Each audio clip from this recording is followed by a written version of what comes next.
FP with RIC. It's our 86th show here, I think I have. Yes, 86th show.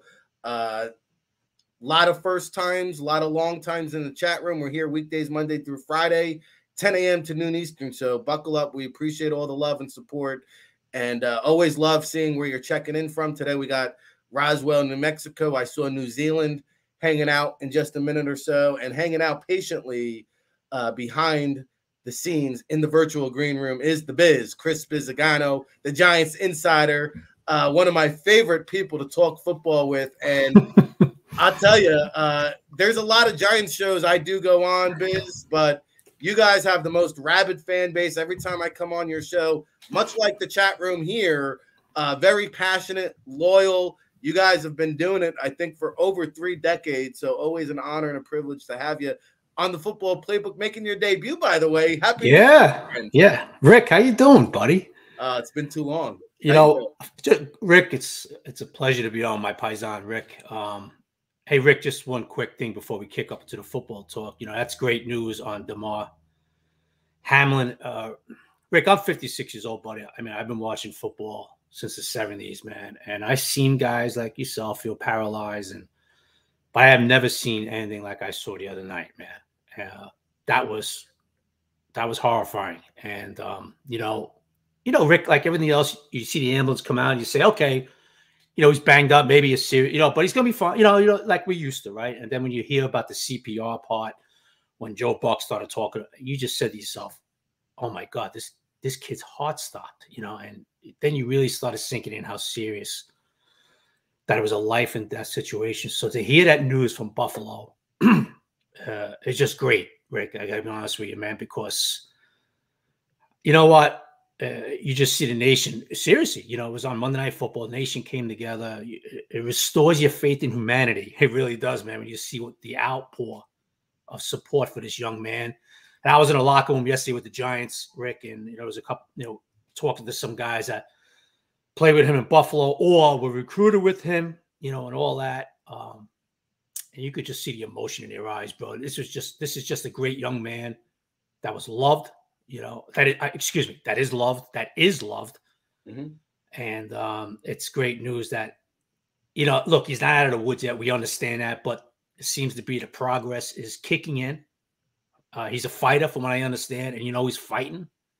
And I'm glad to hear it, Rick. I just wanted to say that before we kick up talking football. Absolutely. Because, it's a positive development, and we're grateful to hear that because we need some positivity, especially heading into the weekend. This should help uplift the entire spirit of the football community because we are collectively holding our breath and waiting in angst and hoping that this young man pulls through at the young age of 24. And, of course, a Pennsylvania product, a Pittsburgh high school star. I saw – Mike Tomlin was very shaken. I watched the Brian Daboll press conference. He was very emotional, Rick. Yeah, I was standing right next to Brian yesterday, and I felt for him after a while because it was just a little bit too long. I think enough was enough. I mean, the guy can only answer it so many different ways, but he rattled off at least like half a dozen players on the roster that were Damar's teammates just a year ago. Yeah, Rick. And I've gotten to know Brian.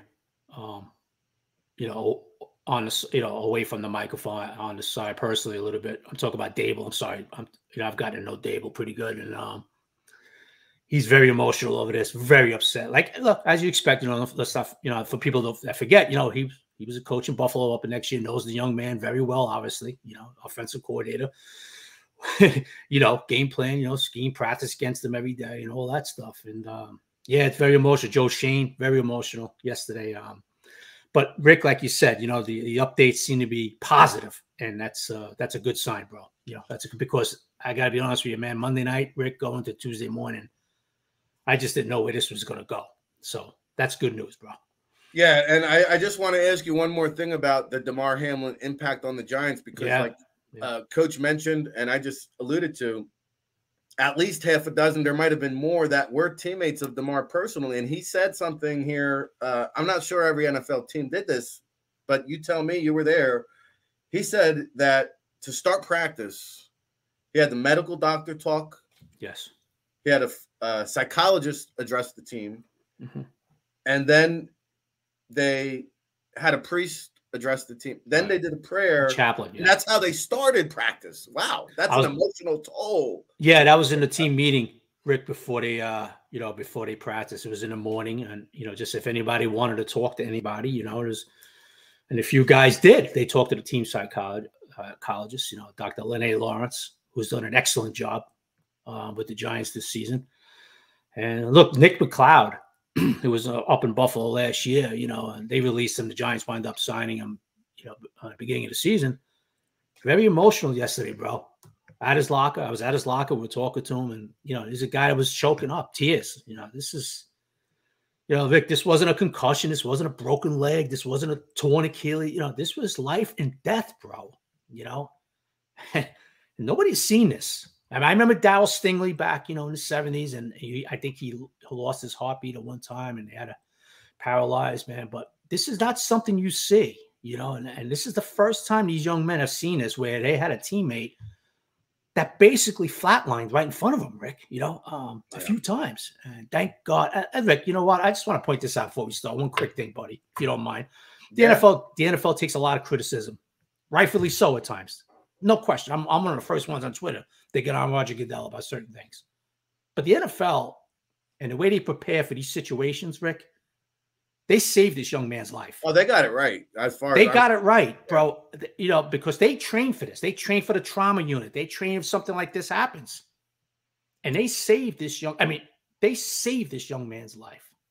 No, the event management, the coordination, making sure that they had a clear in and out path. Yeah, my understanding was there was literally a 3-minute window to save this young man's life, and they did it. The criticism they received, I think, is unfair, and I know we haven't even begun yet, and we're going to get into Brian Daboll, what you think his decision is, but since it's somewhat related, I want to ask your opinion because, to me.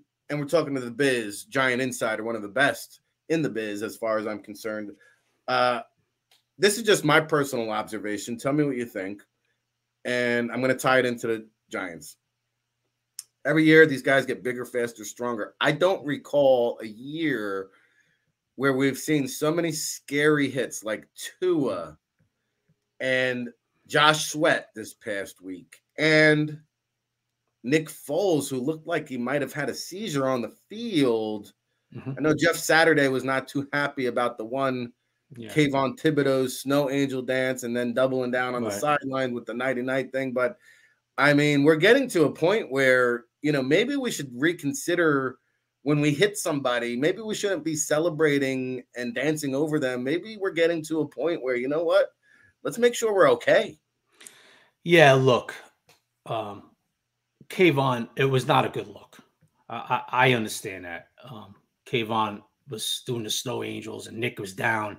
He landed on the football. You could tell he banged up his ribs, did something. He was down. We didn't know what happened with Nick at first, and it was not a good look. Kayvon kept celebrating. Look, Kayvon didn't know that Nick was hurt. Okay, but the excessive celebration. What happened was, in today's football, as you know, Rick, if he would have stood over him, it would have been an immediate flag for taunting, but he did it on the side of the Snow Angels. And look, Kayvon didn't know he was hurt. Then he goes to the sideline. I know he does the sleepy thing that Steph Curry likes to do.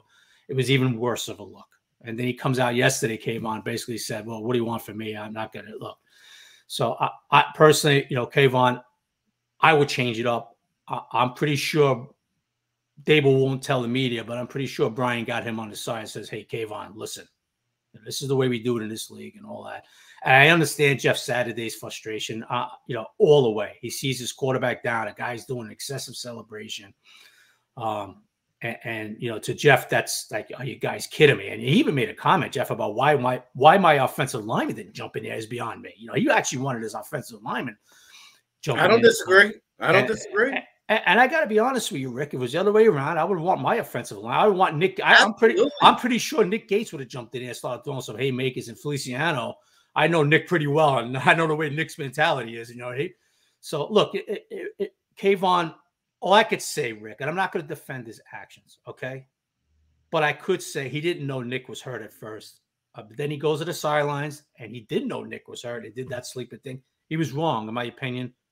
It was way too excessive. I hope some guys, say, listen, Kayvon, just tone it down. I understand the happiness, but next time maybe you might want to think twice about certain things. And you know what, Rick? I'll even give him the snow angels thing because he really didn't know. I know he looked over at Nick for a second, stuff like that. But when he went to the sideline, he did that sleeping motion. Yeah. When we all knew Nick was hurt. No, I'm with you there. So that's when you got to be like, listen, calm it down. And as you know, I'm a Kayvon Thibodeau fan. Yeah. Oh, absolutely. You're one of the ones that told me. Yeah, I remember. And you answered what my next question was going to be. Is Daboll going to pull him aside? Because to me, it's the way that he handled it yesterday that irked me. Like, I agree. He didn't know he was hurt. Probably shouldn't have did what he did. He is relatively young. He's still learning. But when he comes out and says, who's Jeff Saturday? He's a nobody to me. Listen, that's the former president of your players union. You should probably know a little bit better what you're saying there, Kayvon Thibodeau. Hey, we're talking to the Biz, the Giants Insider. Make sure you check him out. It's the longest running Giants publication, maybe the longest running NFL publication out there. And it's time to get into some Giants-Eagles talk. The 180th meeting, by the way, Biz. The Eagles hold it 88-85 all-time series. As we know, things have changed since the first go-around. Brian Daboll I only heard maybe one or two questions in regards to the starters in yesterday's press conference, but initially he came out after the win, after the clinch, and said, hey, we might play. Then he kind of changed his tone. We assumed Joe Shane might have gotten to him, and then he came out and said, hey, we're going to do what's best for the team. What does the Biz think the Giants are going to do here on Sunday with the starters? Yeah, well, he's on with us every Monday too on a Zoom with us, and he was asked Monday also, and he's sticking to it. Like, we're gonna talk about it Friday night, and then we'll let everybody know what. But I expect Daniel to sit.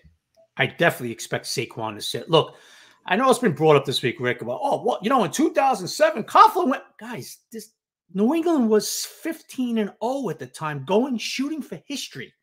That's why Coughlin played everybody. Okay, Tom wouldn't have played all the starters and half the starters if the Patriots were, 13-2 going into that game. All right, this is a totally different scenario. That's been brought up by members in the media this week, my colleagues, about. Well, look what the Giants did. Totally different scenario. And Daboll immediately said that. But guys, this isn't the same situation. Okay, that was different back in 2007. The Patriots was going for history, and Coughlin went for it. He wanted to end their history, and everybody agreed with the move. Okay, but you look reading between the lines a little bit. Look, Barkley has had a banged up shoulder for a while. He feels really good now. But why are you gonna run him out there? This game means nothing to the Giants. Nothing. And it's not like, Rick, they have a bye next week. They're the number one seed. We'll say, okay, you want Daniel to get some snaps, of course. You don't want to go 3 weeks without playing or all that stuff. A couple weeks without playing all that stuff. No, they're playing next weekend. There is no reason to play some of your key guys. Because why? There's no point of risking it. Okay, what? Okay, so, and then there's a theory. Well, get Daniel a few reps, a few series. Okay, what if he gets hurt in the first series? Not for nothing, but the Eagles have 67 sacks. So why are we going to risk any of this when we're probably going to be going into Minnesota next weekend, wild card weekend. And Barkley, who's feeling really good now, Rick, but he's been bad. He's had a stinger. He's had a shoulder issue. And trust me, I'm around Saquon. He's tough as nails, but his shoulder was bothering him early in the year. His shoulder was bothering him. Okay, but he played through it. Why are we going to risk that? He's got 1,300 yards. There's no point in playing some of these guys. So I expect Daboll to rest some key starters or guys that are banged, nicked up. Dory Jackson, we'll see if he's good to go. Maybe try to get him some reps because he hasn't played in 6 weeks, whatever it's in, and since the bye, after the bye, he hasn't played in a while. So you might see him to get him some reps, much needed reps. If not, he's not 100%. Well, guess what? He's going to get another week off and get ready for the wild card game. So that's what I expect from Daboll. I'll be shocked. You know what, Rick? Let me rephrase it. I'll be surprised if Daboll plays all his starters in this one. Yeah, and it seems like they would benefit from the rest. Like, they are kind of banged up. You mentioned Feliciano. I see he's on the injury report. Ojulari, Leonard Williams. There's some big-time, prominent key players here that need to get right for the playoffs. Yeah, Leo's another example. Leo's been playing through a neck issue for weeks. And he just refuses to sit. And you notice the last 2 weeks, he's had to come out. He's had to sit. He's had to come out of the game because his neck is really bothering. But Leo said, I'm not sitting. So there's a prime example right there.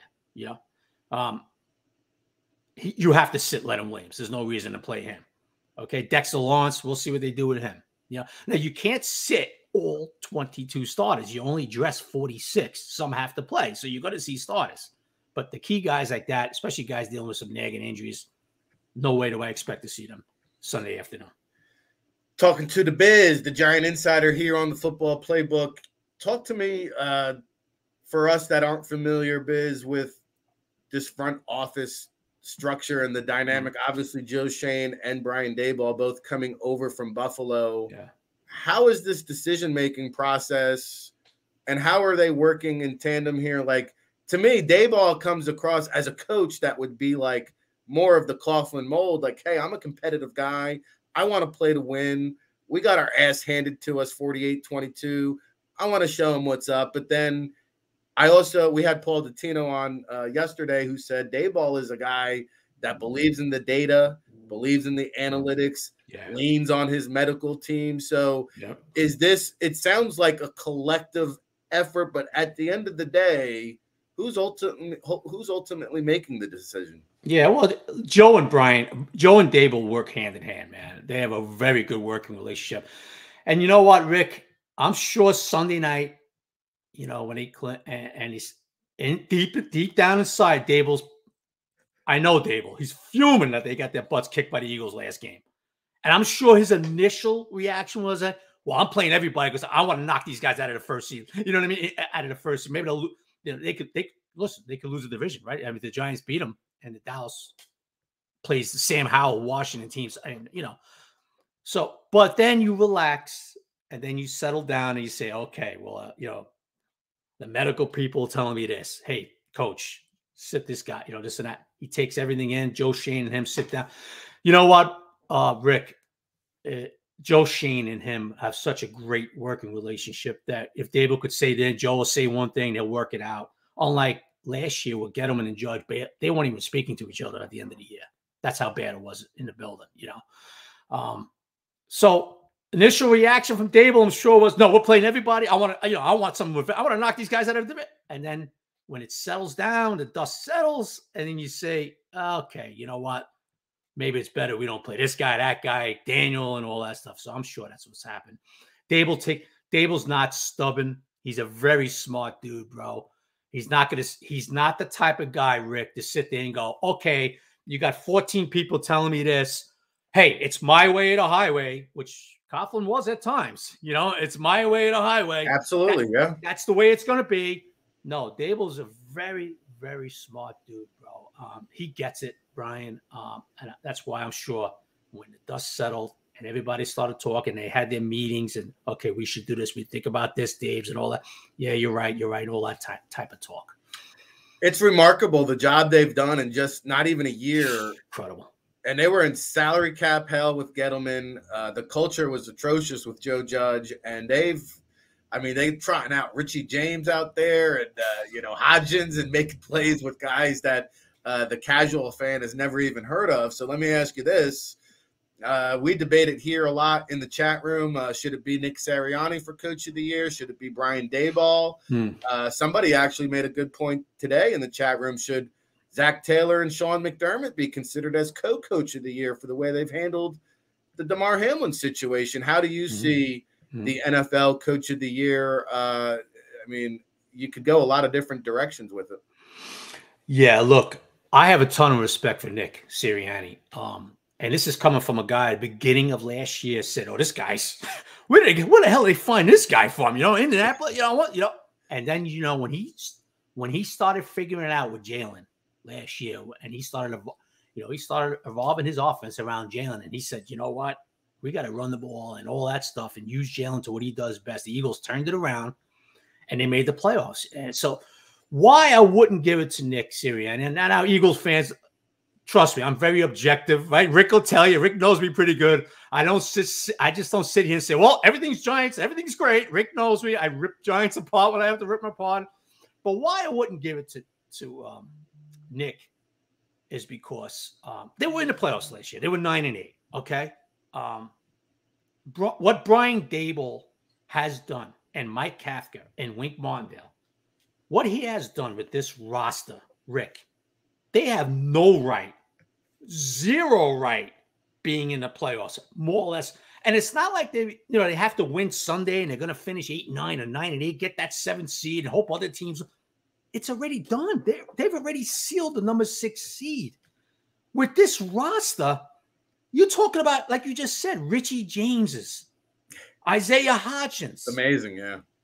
Darius Slayton's, who's a nice number 2B, I like to call him, a tight end that's a rookie. He's not a kid that's going to rip apart the seams. He's not going to get 25 yards down on a seam for you.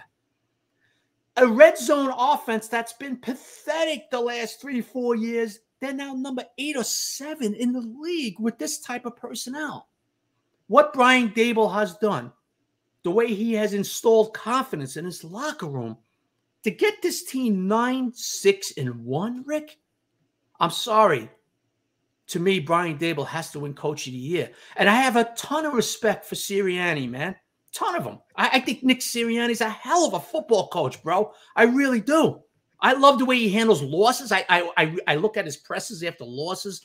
I look at his presses after wins. I see what he's done with Jalen Hurts and his offense. But, Rick, this team is stacked. The Eagles are stacked.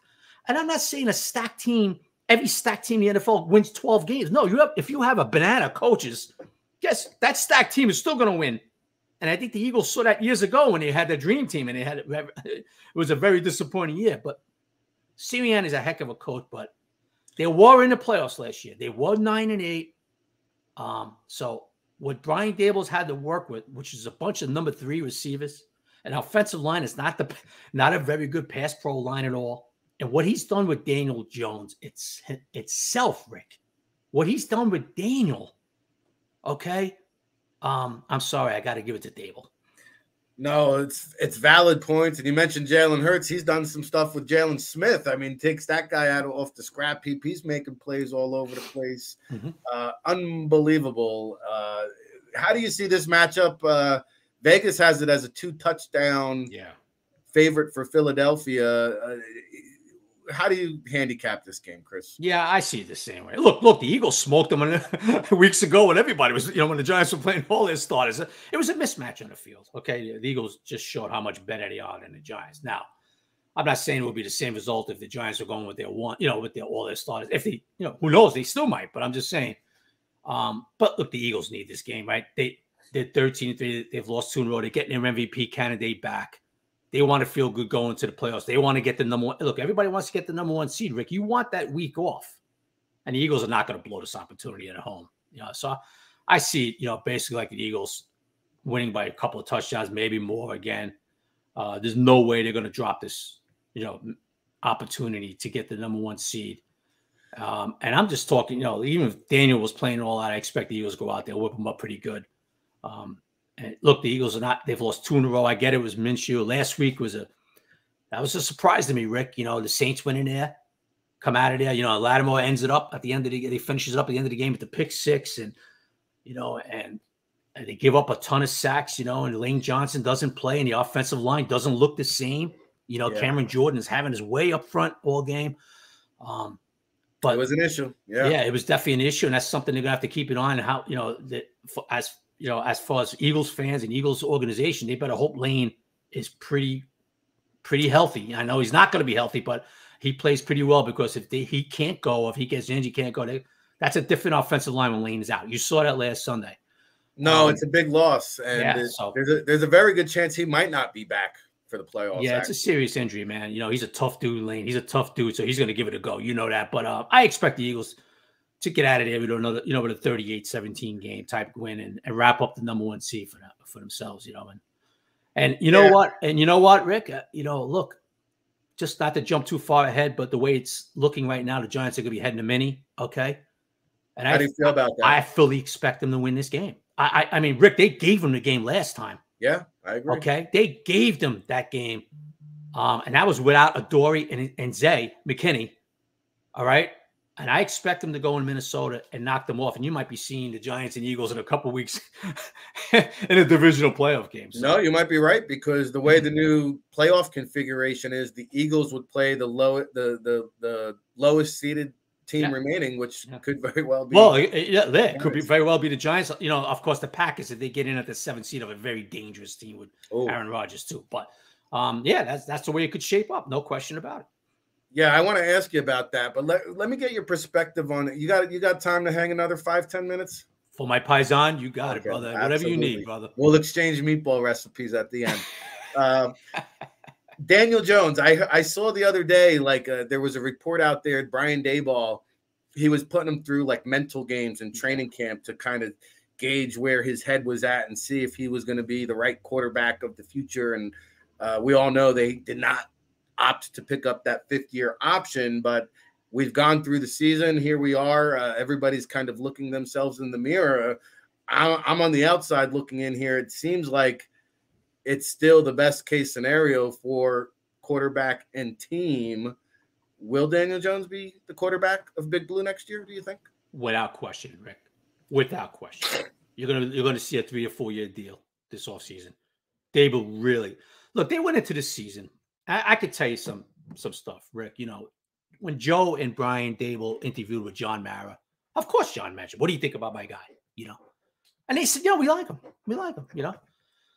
They went into the season like everybody else. Well, okay, we like him, but let's see what he, you know, they didn't pick up his 5th-year option. What did that tell you right off the bat? Okay, well, we want to see what you got, kid. Well, guess what, Rick? Daniel has shown these guys what he has. He's come up big. He has put this team on his shoulders at times, brother.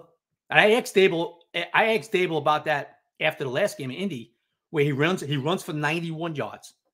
He's 17 to 22. First downs all over the damn place with his legs. Okay. He's playing with, I mean, guys that, you know, me and you could probably line up in the slot, Rick. And you know what I mean? I mean, it's not much talent difference between me and you and Rick. You know, I'm only kidding around, but you get my point. And I'm not disrespecting Richie Jan. He's done a great job for the Giants this year. But they're number 3s, okay? That's it. It's the bottom line. They're 3s. And he has shown his toughness, and he has shown what it takes to, and what he's basically also has said to Joe Shane and Brian Daboll, hey, guys, can you imagine if you get me a number 1 or a real solid number 2s, or, you know, maybe even a 1? And, you know, what could I do then? You know? So he's going to be the quarterback. There is no question in my mind.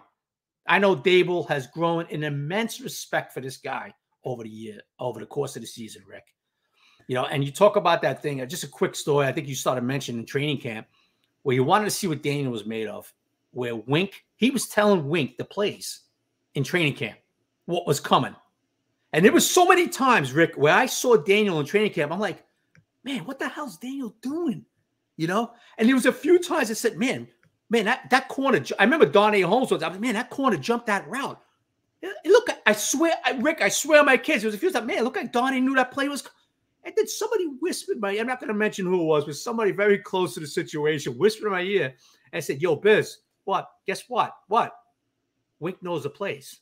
And I'm like, this is back in August, right, Rick? I'm like, what do you mean he knows the plays? They're like, yo, Biz, I could tell you this. Daboll's playing head games with Jones. He knows the plays, half the plays, and he wants to see how Daniel's going to respond. And I was like, mind blown. I'm like, holy. And then it came out last week and stuff like that. But yeah, no, it's true. He was giving Wink the plays. He wanted to see how Daniel was going to respond to it. And he's found out a lot, but Daniel's going to be the guy here, bro. There's no question about it. You know, Rick, look, Rick, it's not like the Giants have 4 wins where, okay, you're going to get a top 5 pick and now you have to make a decision, right? They're going to be, you know, in the 20s in the draft pick. Daniel has done enough, but they love the kid. They feel they could move forward with him.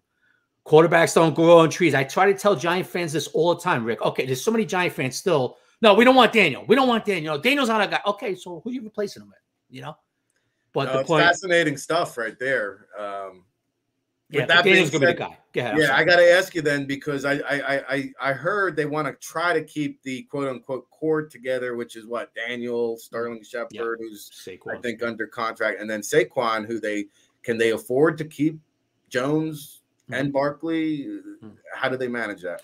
Yeah, from what I understand, Rick, the plan is going to be, get that 3-4 year deal done with Daniel, and then we're going to see the numbers with Saquon. They want him back, no question about it, and they always have the franchise tag to play with, Rick. If they have to tag Saquon, they'll tag him. Saquon doesn't want to go anywhere. But it's a business. We understand that. It's always a business. Trust me, it's always a business. So that's the plan. Shep does not have a contract. We'll see what happens with him. Obviously, the organization loves him, but he's coming off some serious injuries. Knowing Shep like I know him, he's working his butt off already. He's out there running around in the field. He's helping out receivers. He's out in practice every day. I could see him coming back on a 1-year deal. No question about it. Another 1-year deal. But that's the plan right now, from what I understand, is get that extension done with Daniel and Saquon, work on the numbers with Saquon. If it's maybe not the numbers that Joe Schoen wants, you have the franchise tag available to them. So, all right, we'll see as we get closer towards the offseason. We had a little NFL draft talk on for you before you jumped on. I know you enjoyed that. Let me ask you then. I had one other one to ask. Oh, quickly here with the NFC, in terms of the playoff picture, how does the Biz see it? Is it some people think it's a two-horse race. Some people think it's a 3-horse race. You just mentioned the Giants might knock off the Vikings. We could see them coming back around again a third time. How many teams realistically do you think can emerge from the NFC? 2. I have the Eagles heavy favorite. They're just so stacked, bro. And now Jalen's going to be back. I mean, barring an injury to Jalen down the road, I don't see anybody beating the Eagles. The 49ers are a team that I feel could go into Philly because of their defense. And I think a hell of a lot of Kyle Shanahan. I don't know how you feel about him, but I think he's a hell of a coach, bro. Yeah, absolutely. And you just see his system, what he's done for Brock Purdy. It's incredible, So the 49ers with their defense could go into Philly and maybe get out of there, but Brock Purdy's still a kid, man. He's still a rookie. I think that would probably be the reason why I don't have them going to Arizona in February for the Super Bowl. To me, it's the Eagles and then way above the pack. I shouldn't say way above the pack, but the Eagles above the pack, number one by a pretty good distance, dude. And then you have the Niners and look, can you get some upsets? Yeah, if you get Aaron Rodgers, which is a very good possibility. I mean, who the hell wants to see Aaron Rodgers in a pack? Yeah, oof, man. Okay. I mean, you're going to sit here and say, well, Aaron can't go into San Francisco next weekend and win that game? Are you crazy? Of course you could, So you don't want to see Aaron Rodgers. And, of course, I know the Bucs. I'm not crazy about the Bucs, but it's still Tom Brady. And he showed you that last weekend. Don't count me out yet, fellas. Don't count out me and Mike Evans yet, brother. Yeah, no. It's still Tom Brady. And I'm not saying they're coming out of the NFC, but I'm saying, these guys could throw some monkey wrenches in these NFC playoffs down the road. No, there's no doubt about it, man. Wow, we've covered a lot. Who knows? Maybe we'll be bringing you back on if the Giants do knock off the Vikings. That'll be a third go-around for the Eagles and Giants. They're going to do it for the 180th time this Sunday, a 4:25 kickoff, I think it is. Yes. Tell the listening audience at home about the Giant Insider. Jerry, if he's tuned in, what's up, Foley out there? Appreciate you guys. Can't wait to hop on with you guys, I'm sure, come draft season. But give the listening audience at home the 411 there, Biz. Yeah, you can follow on Twitter at Giant Insider. And you have the Giant Insider newspaper. You go to giantinsider.com to subscribe. And Rick, it's been a blast, brother. Could you do me a favor, though? I need a favor from you. You ready? Absolutely. You're a college guy. You already know all these college kids coming out. You know the transfer portal, all this stuff. We're trying to keep up. Could you get my Notre Dame Fighting Irish a quarterback? Can you get it? Who's my quarterback next year? Is somebody going to transfer over, Rick? Can you help me out? Because my boy Marcus Freeman needs some help, brother. Can you get us a quarterback so we can get in that playoff berth next year? Yeah, the transfer portal now, they got guys like Bo Nix commands over $5 million. Notre Dame has got to get some of that booster money. I don't know, man. Well, we have plenty of that. Hey, by the way, Ian Book, your boy, you might see him this Sunday against the Giants. Well, we'll see. That's probably not going to be a good. That's not going to be a good sign for the Giants if we do see Ian. Look, I love Ian. You know, obviously he's a fighting Irish kid, but yeah, no, listen. If we see him, then it's probably 40-0. So, but I wish him well, bro. I wish him well. No, we appreciate the time, Biz, and anytime, Rick. Hope to do it in the future. Football with you, my man. We'll catch up soon. You too. Yeah, you'll be on with us, bro. You know, we're coming around draft time as usual and all that stuff. Can't wait. Hey, if anybody forgot, me and Rick, you know, we loved Kayvon Thibodeau. We had him as a top kid coming out. Rick had him. And I think a lot of people are starting to see why, you know, as the weeks go on with this young man. So absolutely. Appreciate that, Chris. Biz. The Biz. Nobody does it better. Thank you, Rick. The Biz marquee right there. Yeah, we had Kayvon Thibodeau #1 when people was trying to tell us that he was no good. Come on. All right. There he is. There he goes. Tone, appreciate you holding it down. We'll catch up with the Biz soon, I'm sure. The Giant Insider, man, my favorite publication.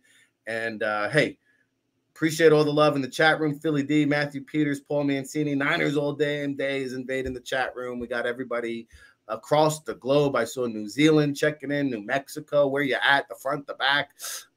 We're going to take a quick break. Very long segment there, but appreciate the time. The Biz keeps it real, man. I love talking football with him. Let's see. 20 minutes to go. When we come back, I'll give you my Eagles prediction.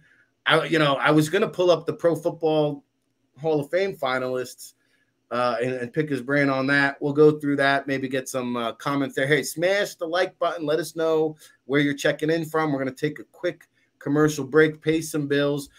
Smash the like button on your way out. We'll see you right here on your way back in about 2 minutes or so. Go for